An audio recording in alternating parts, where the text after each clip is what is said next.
আসসালামু আলাইকুম। এইচএসসি 24 পরীক্ষা নিয়ে মহা একটা নাটক চলছে এবং নাটকের শেষ অংশ হচ্ছে হাইকোর্টে রিট করা হয়েছে পরীক্ষা চেয়ে। মানে আমরা পরীক্ষা দিতে চাই, শিক্ষা বোর্ড যে সিদ্ধান্ত নিয়েছে, হাতে গোনা গুটি কয়েক শিক্ষার্থীদের উপর ভিত্তি করে সিদ্ধান্ত নিয়েছে, এটা কখনো যৌক্তিক সিদ্ধান্ত হতে পারে না।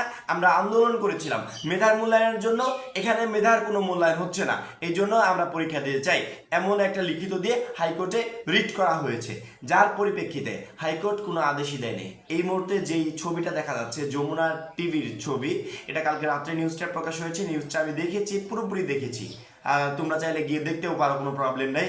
কিন্তু কাহিনী হচ্ছে, মেইন কাহিনীটা হচ্ছে এখন কিভাবে একটা রিট হতে পারে, এখন কিভাবে পরীক্ষা চেয়ে আবার আন্দোলন হতে পারে, এখন কিভাবে পরীক্ষা চেয়ে আবার মিছিল মিটিং হতে পারে, এখন কিভাবে পরীক্ষাটা চাওয়া হতে পারে।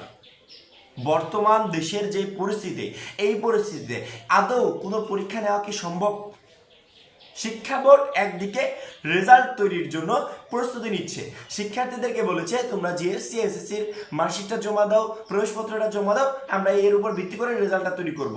অন্যদিকে আরেক দল পরীক্ষা চেয়ে রিট করছে হাইকোর্টে। হ্যাঁ, দেশে মেধার মূল্যায়ন হোক, এইটা মনে হয় আমার থেকে বেশি কেউ চাইবে না। আমি প্রথম থেকে বলে আসছি মেধার মূল্যায়নটা হোক, মেধার মূল্যায়নটা হোক, তবে সমাধানটা এমনভাবে হোক যেন কোনো শিক্ষার্থী পিছিয়ে না পড়ে, কোনো শিক্ষার্থী যাতে ক্ষতির মুখে না পড়ে। সাবজেক্ট ম্যাপিং হলে সেখানেও কিঞ্চিত পরিমাণ মেধার মূল্যায়ন থাকবে। হ্যাঁ, বৈষম্য একটু হবে, এইটুকু সবাইকে মেনে নিতে হবে। দেশের বর্তমান পরিস্থিতিতে পরীক্ষা নেওয়া কখনো সম্ভব না। যদি সাবজেক্ট ম্যাপিং এর সিদ্ধান্ত নাও আসতো, তারপরেও পরীক্ষা বাতিল হতে এখন বাধ্য ছিল।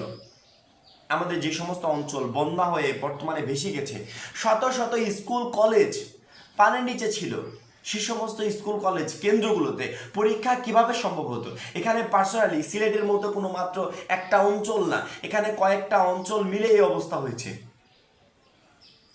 তাহলে পরীক্ষাটা কিভাবে নিত শিক্ষা বোর্ড? এই বিষয়গুলো যারা হাইকোর্টে রিট করছে, যারা আবার আন্দোলনে হুমকি দিচ্ছে, তাদের এই বিষয়গুলো বোঝা উচিত যে 2024 সালে এইচএসসি 24 পরীক্ষা হওয়ার সম্ভাবনা যেটুকু কিঞ্চিত পরিমাণ ছিল, এখন তাও নেই এবং সম্ভাবনা শিক্ষা বোর্ড চাইলেও পরীক্ষা নিতে পারবে না। কারণ কি, পরীক্ষা তুমি আমি ব্যক্তিগতভাবে দিব না, পরীক্ষা টোটাল বাংলাদেশের 14 লাখ শিক্ষার্থী দিবে। অলরেডি সিলেট কিন্তু পিছিয়ে গেছে। আবার এখন নতুন করে যে সমস্ত অঞ্চলে বন্যা হয়েছে সেগুলোকেও পিছিয়ে দেওয়া হয়, তাহলে তুমি পরীক্ষাটা দিবে কার সাথে? এগুলো একটু বিবেচনায় রাখতে হবে। শিক্ষা বোর্ড রেজাল্ট তৈরি প্রিপারেশন নিচ্ছে, প্রস্তুতি নিচ্ছে, শিক্ষা বোর্ডকে একটু সহযোগিতা করা উচিত।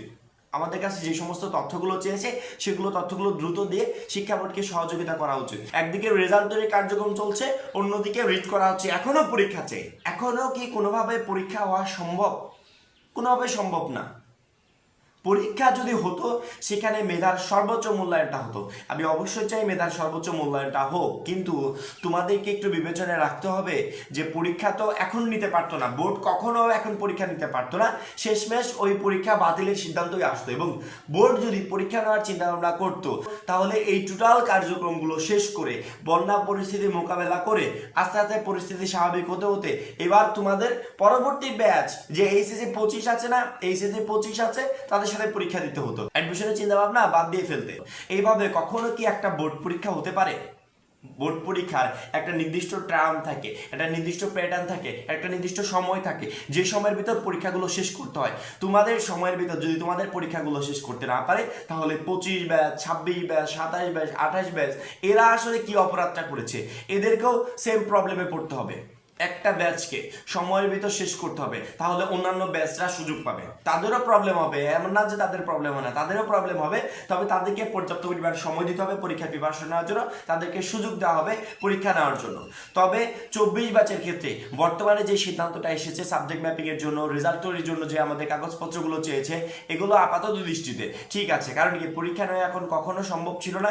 যারা হাইকোর্টে রিট করছে বা পরীক্ষা চেয়ে বিভিন্ন জায়গায় বিভিন্ন জনকে ধরছে, তাদেরকে একটু রিকোয়েস্ট করে বলেছি, এই পরিস্থিতিতে পরীক্ষা নেওয়া কখনো সম্ভব না। এবং আপনারা বা তোমরা যদি নিজেরা পরীক্ষা দিতে চাও, তাহলে এই যে বন্যা কবলিত যে হাজার হাজার শিক্ষার্থী এই সমস্ত অঞ্চলে আটকে আছে, লাখ লাখ শিক্ষার্থী আটকে আছে, এদের কি হবে? এরা কি অপরাধ করেছিল? এরাও তো পরীক্ষা দিতে পারতো। একটা আতঙ্কের ভিতর পড়ে যাবে না? সিলেট অলরেডি একটা আতঙ্কের ভিতর পড়ে গেছিল, এখন এই সমস্ত অঞ্চল আতঙ্কের ভিতর পড়ে যাবে। কোনোভাবে পরীক্ষা দেওয়া সম্ভব? তাদের দিকটা বিবেচনা করে হলো আপনাদের বা তোমাদের একটু স্যাক্রিফাইস করা উচিত। তুমি ভালো স্টুডেন্ট, তুমি ভালো শিক্ষার্থী, এই ভালো শিক্ষার্থীর যে বিবেচনাটা, এটা তুমি অ্যাডমিশনে পরিচয় দাও। এই যে ভালো শিক্ষার্থী হওয়ার যে মন মানসিকতাটা, এটা তুমি অ্যাডমিশনের পরিচয় দাও। মাস্ট বি, তুমি যদি ভালো স্টুডেন্ট হয়ে থাকো অ্যাডমিশনে তুমি সবার থেকে এগিয়ে থাকবে, অবশ্যই সবার আগে তোমার চান্স হবে। এই বিষয়গুলো বিবেচনায় রাখতে হবে। পরীক্ষা চেয়ে রিট এই ধরনের কাজগুলো আপাতত এখনকার দৃষ্টিতে মানাচ্ছে না।